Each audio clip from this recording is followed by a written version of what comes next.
I want you to max out your life. I want you to max out your business. You were made to do something great with your life, weren't you? And you've always known it. There's always been this little voice in your head since you were a little boy or a little girl. You've always known there was something special about you. Those of us that have faith in the room, we know we were made as a masterpiece. We know the Lord looks at us like we can do anything with our lives.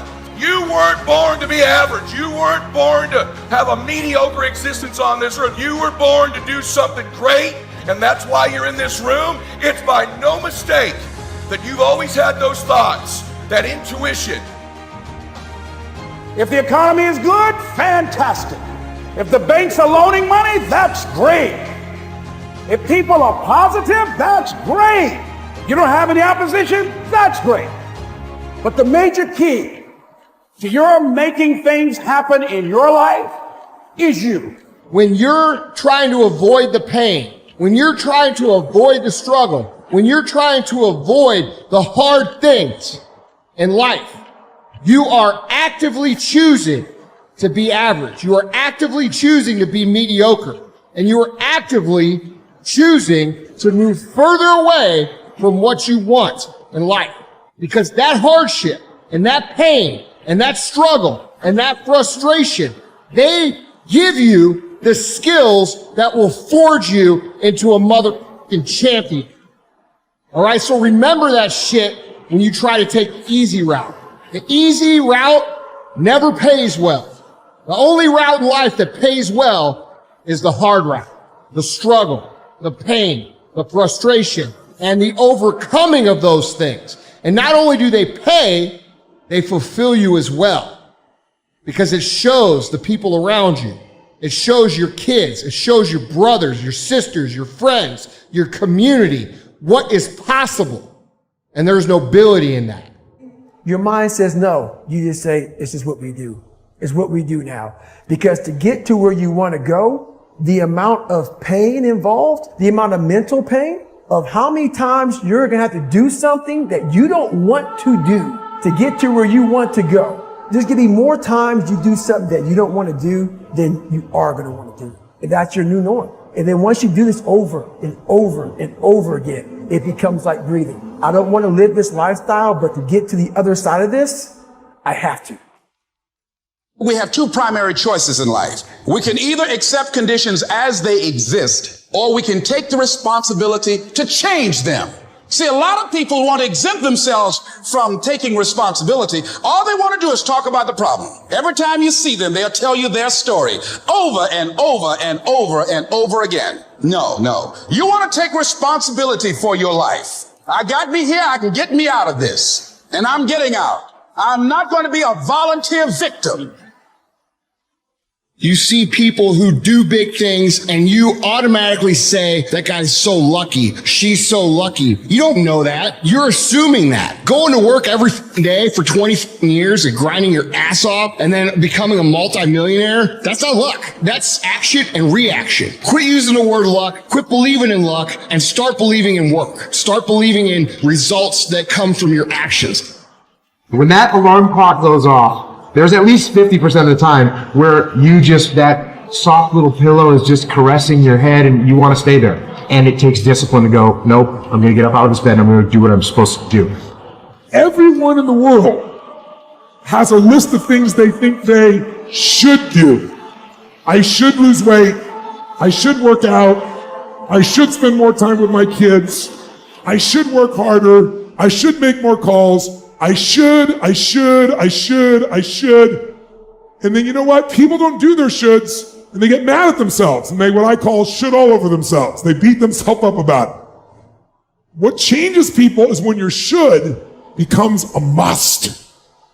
When suddenly the thing you said should happen has to happen. That's when human beings change. If you want to be great, you want to be best mother ever at what you do, you're going to be misunderstood by everybody because you're going to be so obsessed and so driven to get there. That's what it takes. It takes every second of your life. Anybody says balance? Yeah, balance is important for a lot of people. It is. But if you want to go to that edge where people do not like you, don't understand you, question everything you do, you've arrived. When people don't understand you anymore, you're in that spot of obsession and drive.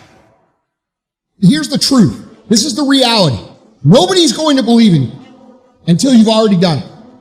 Nobody's going to come and celebrate with you until you've already done it. The work is going to come before the belief, which means you're going to have to work for a long time by yourself with no applause, with no awards, with nobody telling you good job. And then once you start to build something and people start to see the momentum and they start to see the result and you start doing some things, then you're going to get a little belief. And then what's going to happen is you're going to believe. And then what's going to happen? You're going to go do a little bit more work and a little bit more work. The results are going to come more. More people are going to believe. Nobody fucking believes in you because you haven't done anything yet. That's the reality. When you quit, your mind says, we're done. So it doesn't expand. There's no expansion when you quit. I'm drowning, I'm miserable, I'm suffering, I'm broken, but I'm not going anywhere. What happens to your mind, it says, he's not leaving. So we got to expand. We got to grow. We got to figure this thing out. So then these compartments in your brain, they have to work. And then you start to engage parts of your mind that you never engaged before. When you're in suffer mode and you say, I'm not going to quit. You're forcing your brain now to operate on a level it's not used to. But then it becomes used to it. Thinking it was possible. And guess what, ladies and gentlemen? That's what we have to do with our dreams. Because things happen to you in life that you can never, ever anticipate. And many times when those things happen, you want to give up. When you know within yourself that there's something you want to do, and I believe that all of us were born with a purpose, that all of us have something that we are supposed to do, that all of us have some goodness within us, and that goodness gives us a responsibility to manifest our greatness. And when you know that, you can feel it in your guts, and you know that you're deliberately operating below your potential, you've gotten comfortable. You stop expanding, you stop stretching, you stop challenging yourself. Let me share something else with you.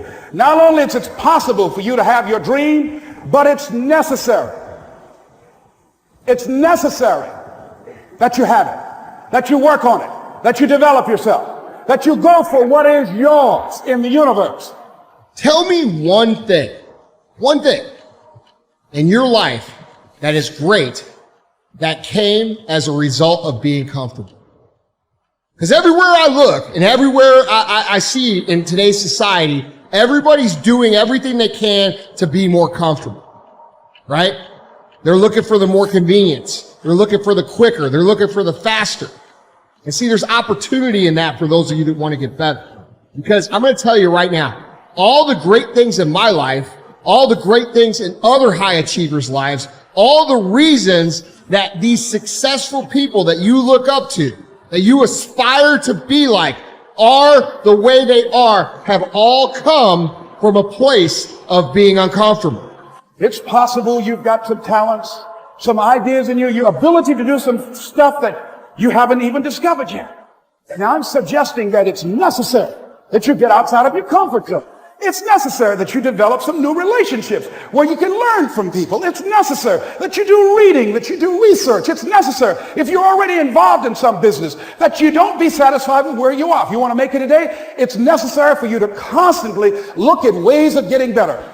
Not only is it possible for you to have your dream, and it's necessary for you to challenge yourself to go after it and get better and leverage relationships that can help you get to where you want to go, but it's you.